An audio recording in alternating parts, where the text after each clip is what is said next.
Hello everyone, good morning, welcome back to my channel. তো সকাল সকাল চা বানাচ্ছি। তো বাকি কাজ তো হয়ে গেছে, সকালে যেই কাজ। তো এখন সব কাজ সেরে নিজের জন্য একটু চা বানাচ্ছি। আর যারা সবার যে যার কাজে বেরিয়ে গেছে। এখানে না পালং শাক এনেছিল, সেই পালং শাকটা একদম একাটি ছিল, সেটা বেছে বুছে দেখো একটুকুনি বেরিয়েছে। আর তার সাথে সবজি কেটে নিয়েছি, ভাবছি পালং শাকের চচ্চড়ি করব। আর এখানে কাঁকরোল গোল গোল করে কেটে রেখেছি, একটু কাঁকরোল ভাজা করব।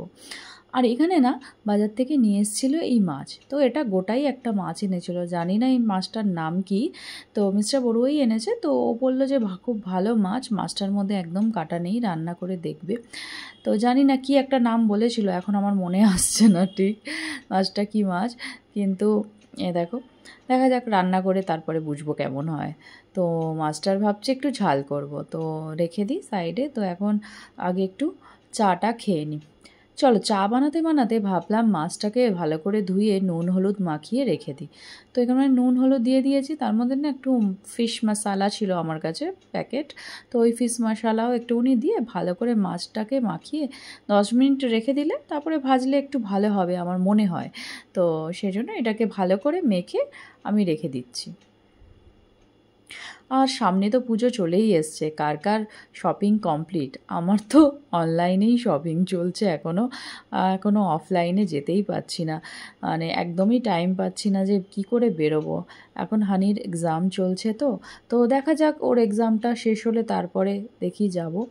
তো সেটাই প্ল্যান আছে, কিন্তু অনলাইনে আমি 2-3টে জিনিস অর্ডার করেছি, তো আসলে নিশ্চয়ই তোমাদের সাথে শেয়ার করব। তো আজকের ওয়েদারটা দেখো, খুব সুন্দর, একদম ঝলমলে রোদ, আর আকাশ একদম পরিষ্কার, আর গরমটাও সেরকম ফাটিয়ে পড়েছে।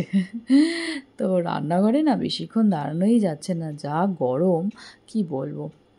আর এই দেখো, খুন্তি দিয়ে মাছটা ভাজছি। চা তো খেয়ে নিয়েছি, খেয়ে নিয়ে এখন রান্নাঘরে এসেছি মাছ ভাজতে। তো মাছটা ভাজতে গিয়ে না জানো কি হয়েছে, তার 2-3 দিন আগে আর কি এমন মাছ ভাজতে গেছি, মাছের তেলটা ছিটকে দেখো আমার হাতের থেকে কি কোথায় এসে পড়েছে তেলটা, কি অবস্থা হয়েছে। আর যাই হোক, এই সব তো চলতেই থাকবে, রান্না করতে গেলে কত যে হাত পুড়বে আর কত যে কি হবে, সেটা তো সবাই জানো, যারা যারা রান্না করো তারা তো জানোই। যাই হোক, এই সব তো চলবে। তো মাছটা ভালো করে একটু ভেজে নিচ্ছি, ভেজে তুলে নিয়ে তারপরে পালং শাকের চচ্চড়ি করবো। প্রথমে না ভেবেছিলাম পালং শাক ভাজা করব, কিন্তু কি বলো তো, বাড়িতে যখন সবজিও আছে, আর পালং শাক ভাজলে না একদম একটুকুনি হয়ে যাবে, এমনিই একটুকুনি। তো ভাবলাম একটুকুনি সবজি দিয়ে আর একটু ডালের বড়ি আছে বাড়িতে, তো ডালের বড়ি দিয়ে চচ্চড়ি করলে ভালোই হবে। তো বড়িটাকে প্রথমে ভেজে নিয়েছি, ভেজে তুলে নিয়েছি। তারপরে কড়াইতে দিয়েছি অল্প একটু কাঁচা লঙ্কা, তারপরে 5 ফোড়ন আর একটু পেঁয়াজ দিয়েছি, দিয়ে ভালো করে সবজিগুলো দিয়ে দিয়েছি, দিয়ে এগুলো সবগুলোকে নিয়ে এবার ভালো করে একটু ভেজে নিচ্ছি। আর এমনি পালং শাক খুব নরম, তো মানে এমনি রান্না করলেও একটুকুনি হয়ে যায়। তো আমি না একটা মাছের মাথা ছিল, মনে মনে ভাবছিলাম যে পালং শাকটা কি এমনি করব, একটু চচ্চড়িতে একটু মাছের মাথা দিলে ভালোই হয়, তাই না? আর পালং শাক এমনি চচ্চড়ি করলেও ভালো হয়, আমার তো এমনি চচ্চড়িও খুব ভালো লাগে, কিন্তু যেহেতু মাছের মাথা ছিল এখানে, তো সেহেতু মাছের মাথাটা এই চচ্চড়ির মধ্যে একটা দিয়ে দিলাম, মানে হাফ পিস আর কি, হাফ দিয়েছি, হাফটা রেখে দিয়েছি। তো ভাবলাম আরেকটু টেস্টটা আরেকটু ভালো হবে আর কি। তো সেই জন্য দিয়ে দিলাম। তো ভালো করে আগে সবজিটা কষিয়ে নিই, তার মধ্যে তারপরে শাকটা দেবো, সেজন্য ভালো করে একটু কষিয়ে নিয়েছি, নুন হলুদ জিরে গুঁড়ো যা যা দেবার দিয়েছি, আর অল্প একটু আদা রসুনের পেস্ট দিয়েছি 1 চামচ মতন, সব দিয়ে ভালো করে কষিয়ে এবার পালং শাকটা দিয়ে দিলাম। ব্যাস, আর কিছুই না। একটু স্বাদ মতন লাস্টে একটু চিনিও দেবো। তো চিনিটা হচ্ছে মাস্ট, আমার টেস্টটা ব্যালেন্স করার জন্য আমি সামান্য একটু লাস্টে সব জিনিসেরই একটু চিনি দিয়েই থাকি। তো এখানে না মাছের ঝাল করব ভেবেছিলাম, তারপরে হঠাৎ আমার মনে পড়লো একটু শস্য বাটা দিয়ে মাছের ঝোলটা করলে কেমন হয়। তো মাছের ঝাল না করে তো ওই শস্য বাটা দিয়ে মাছের ঝোল করব। তো সেজন্য ওই শস্য বাটাটা গুলে রেখে দিয়েছি, আর ওইদিকে ওই পাশে চচ্চড়িটা বসিয়ে এইদিকে মাছের ঝোলটা বসিয়ে দিচ্ছি। কেন কি জানো, আজকে অনেকটা লেট হয়ে গেছে, সকালবেলা এত কাজ করতে করতে এতটাই টাইম লেট হয়ে গেছে, রান্নাটা সকাল সকাল হয়নি। কেন কি হানি এখন এসে গেছে, সেই জন্য তাড়াতাড়ি করছি। হানি পরীক্ষা দিয়ে চলে এসছে, তো এখানে শস্য বাটা দিয়ে করার জন্য ফ্রাই প্যানে প্রথমে আমি দিয়েছিলাম কালো জিরে আর কাঁচা লঙ্কা দিয়ে পেঁয়াজ আর টমেটো দিয়ে ভালো করে কষিয়ে মানে একটু ভালো করে ভাজা ভাজা হয়ে গেলে পেঁয়াজটা তার মধ্যেই দিয়ে দিয়েছি সর্ষে, এই যে সর্ষে পাউডারটা যেটা গুলে রেখেছিলাম সেটাই দিয়ে দিয়েছি। তারপরে নুন আর মিষ্টি দিয়ে একটু ফুটিয়ে মাছগুলো দিয়ে দিয়েছি। ব্যাস এটাতেই 5 মিনিট ফুটিয়ে নেব, তাহলেই আমার রেডি হয়ে যাবে মাছের ঝোল। তো এটা করতে না বেশি সময় লাগবে না, কিন্তু আমাকে এই মাছের কারি করতে গেলে বা মাছের ঝাল করতে গেলে না একটু সময় লাগতো।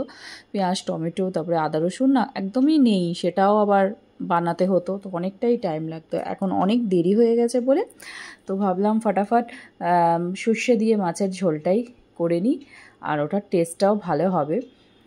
তো এদিকে কড়াইতে যে চচ্চড়িটা বসিয়েছিলাম সেটাও হয়ে গেছে। এই দেখো একটু জলটা আছে, তো জলটা আরেকটু শুকিয়ে নেব, তাহলেই হয়ে যাবে।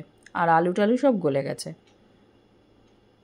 তো আজকের ওয়েদারটা এতই ভালো না কি বলবো। তো আমি না ভাবছি জামা কাপড় একটুখানি রোদে দেব। তো প্রত্যেক দিনই টাইম তো পাই না, তো দেখো আজকে আবার ভালো রোদ বলতে বলতেই আকাশে একটু একটু মেঘ মেঘ করে আসছে। তো মনে হয় না বৃষ্টি হবে, কিন্তু একটুখানি অন্ধকার করে আসছে, মেঘ মেঘ করে আসছে।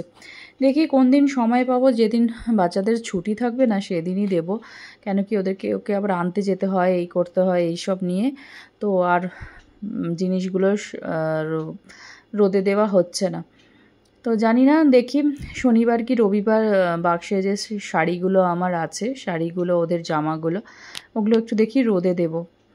তো রোদে দেওয়া ভালো, দেখা যাক। কেউ একজন থাকলে না মানে তাহলে একটু হেল্প করলে তাহলে সুবিধা হয়। মিস্টার বড়ুয়া থাকলে সেদিন বিছানা টিছানা তারপরে বাক্সর থেকে জিনিসপত্র বার করে ওগুলো রোদে দিতে, সবথেকে ভালো ছাদে গিয়ে যদি রোদে দেওয়া যায় না তাহলে খুব ভালো হয়।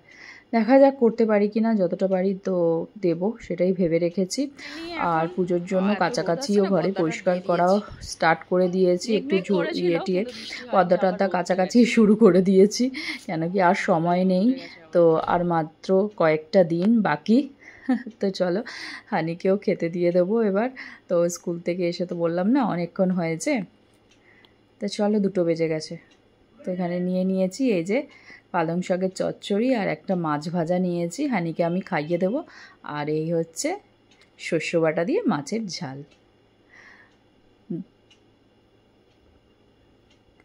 তো চচ্চড়িটাও একদম ফাটাফাটি হয়েছে, সত্যি খেয়ে দেখলাম না দারুণ হয়েছে। আর মাছের ঝোলটাও দারুণ হয়েছে সত্যি গো। মাছের মধ্যে একটাও কাটা নেই, মাঝখানে যে কাটাটা ছিল সেটাই, আর এমনি মাছের মধ্যে কোনো কাটাই ছিল না। খুব ভালো দুপুরে খাওয়া দাওয়া হলো আমাদের। এভরিওয়ান, তো এখন বাজে সন্ধ্যে 6:30।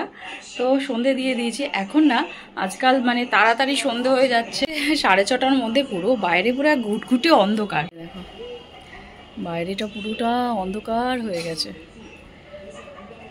এখন আস্তে আস্তে বেলাটা ছোট হয়ে যাচ্ছে না, দিনটা ছোট হয়ে যাচ্ছে, তো একদম 6টার মধ্যেই অন্ধকার হয়ে যায়।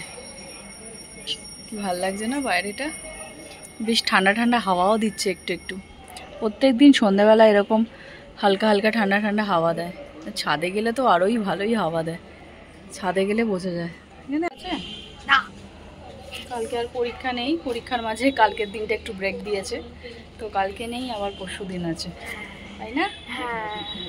আজকে কেমন হলো বলো, আজকে পরীক্ষা কেমন আছে? অনেক ভালো হয়েছে। চলো, এখানে গরম জল করছি আর এখানে নিয়েছি অল্প একটু কফি। তো আমি এখন ব্ল্যাক কফি খাবো। তুমি খাবে?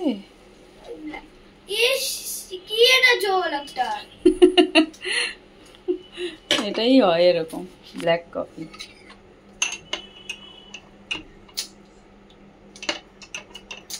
চলো আমার কফি ইজ রেডি। খাবে তুমি? এর মধ্যে দুধ দেবো? দুধ দিয়ে চলো সন্ধে টন্ধে দিয়ে দিয়েছি আর আমার কফি খাওয়াও হয়ে গেছে। তো এখন না বাচ্চাদের জন্য ভাবছি একটুখানি আলুর ওই ফ্রেঞ্চ ফ্রাই করে দেব। তো 2টো আলু নিয়েছি, তো ওদের দুজনকেই একটুখানি করে দেব। তো অনেক দিন ধরেই আমাকে বলছিল ফ্রেঞ্চ ফ্রাই করো, তো ওই জন্যই 2টো আলু নিয়েছি। আলুটাকে ভালো করে ছুলে মোটা মোটা করে কেটে নেব। বিকালে না কিছু বানাতেই হয় ওদের জন্য। তো ডাইরেক্ট আমরা তো মুড়ি টুড়ি খেলে না এমনিই পেট ভরে যায় আর খেতে ইচ্ছা করে না। তো আমি একটুখানি বিকালবেলা কিছু খেলে আর খেতেই পারি না, রাত্রেবেলা ডিনারই করতে পারি না। তো যাই হোক, এবার বাচ্চা মানুষ তো ওদের তো সন্ধ্যেবেলা কিছু না কিছু চাই। তো সেই জন্য ওদের জন্যই একটুখানি আমি এই যে ফ্রেঞ্চ ফ্রাই করে দিচ্ছি। দেখো আলুটাকে ভালো করে কেটে নিয়ে ভালো করে জলে 2-3 বার ধুয়ে নিয়েছি, ধুয়ে আর একটুখানি গরম জলে ভালো করে মানে একটু বয়েল করে নিয়েছি, হালকা, খুব একটা বেশি না, হালকা করে বয়েল করে নিয়েছি। নিয়ে জলটা ঝেড়ে এবার একটু ঠান্ডা করব।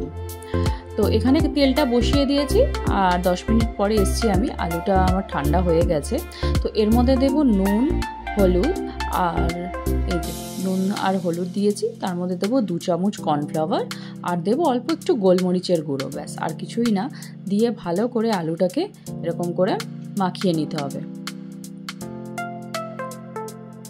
ভালো করে মিক্স করে নিতে হবে। এই দেখো খুব ভালো টেস্ট হয়, একদম মচমচে হয় না, কি বলবো তোমাদের। তো তেলটাকে ভালো করে গরম করে নিতে হবে কড়াইতে, দিয়ে তারপরে আলুগুলোকে আস্তে করে ছেড়ে দেবো, দিয়ে একটুখানি লাল লাল করে ভেজে নেব। যেহেতু আলুটা বয়েল আছে তো বেশিক্ষণ টাইম লাগবে না, এই জন্যই হালকা করে আগে একটু বয়েল করে নিতে হয়। যদি ডাইরেক্ট কাঁচা আলুই দিই না তাহলে আরেকটু হতে সময় লাগে অনেকটা, মোটা মোটা তো।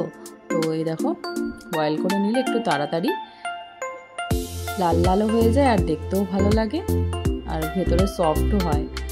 একদম লাল লাল করে ভাজা হয়ে গেছে। তো চলো, রাত্রে তো ডিনার করবোই, রুটি। এখানে আমার এই যে ফ্রেঞ্চ ফ্রাই রেডি একদম, ওদেরকে দিয়ে দিই। আর ওপর দিয়ে দিলাম অল্প একটু চাট মশলা। চলো, ও এসে গেছে, হচ্ছে নাকি আমাকে জিজ্ঞেস করতে এসেছিল। তো আমি বলছি খেয়ে দেখ কেমন হয়েছে। হ্যাঁ যাক, দারুণই হয়েছে, খুব ভালো মচমচে হয়েছে। কিন্তু সসটা না একটু সুইট মিষ্টি আর একটু ঝাল সস ছিল, একটু ঝাল ঝাল লাগছে আমার।